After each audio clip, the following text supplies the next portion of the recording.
Mr. President, above all else, we need a global reset on peace. There needs to be global peace. And those of us who are old enough would have recognized that there are peaks and valleys as it relates to this issue of conflict.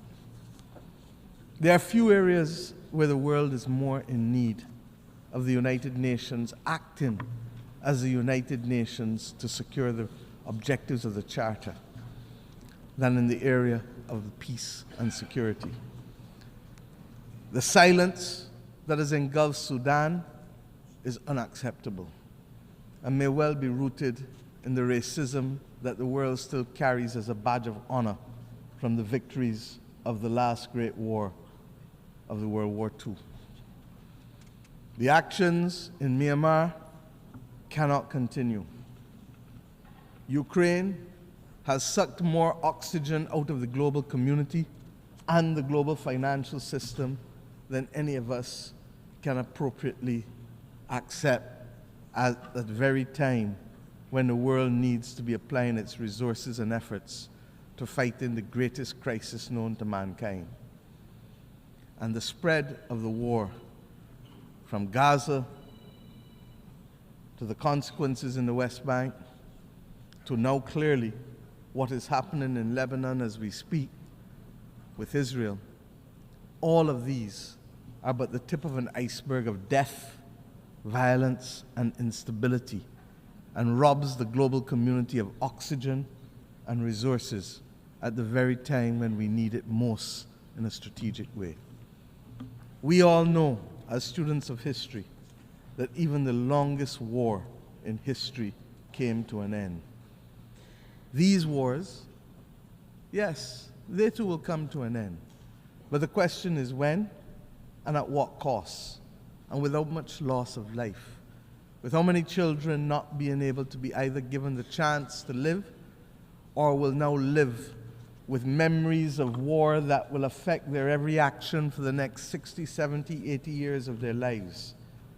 Innocent people are paying the price with the one thing that is theirs to give, and they don't give it willingly. It is their life.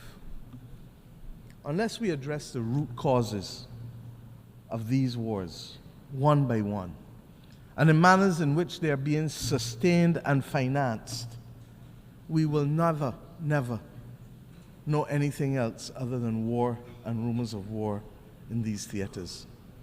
The transmittal of these scenes of horror in real time into people's bedrooms, into people's living rooms, will trigger two extreme reactions, neither of which are acceptable to us in the third decade of the 21st century. We will either get the desensitizing of ordinary people to the loss of lives, especially those of innocent children and women on the one hand, or we will get, on the other hand, the anger and inclination for vengeance that it spawns necessarily. We need peace. And it cannot be too difficult for us to work for peace.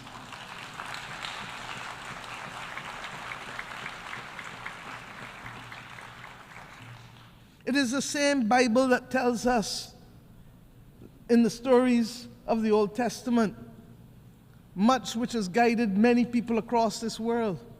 But when we turn from the Old Testament to the New Testament, it is Romans that says to us, "Vengeance is mine, saith the Lord," not any country, not any human being, so that the Bible can't be used as a convenient aid when it suits us and rejected when it doesn't. In the midst of this maelstrom, we were very clear. My country took the step this year of recognizing and establishing diplomatic relations with the state of Palestine, in spite of having supported a two-state solution since 1969.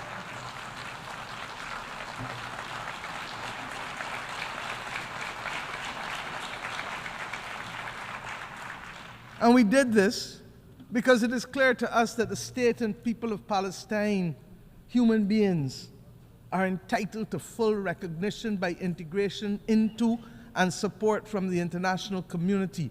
The Charter does not say we the people, with the exception of any one group from any one part of the world. We join with others, therefore, in congratulating the state of Palestine in taking their seat among the United Nations member states as they did on the 10th of September of this year.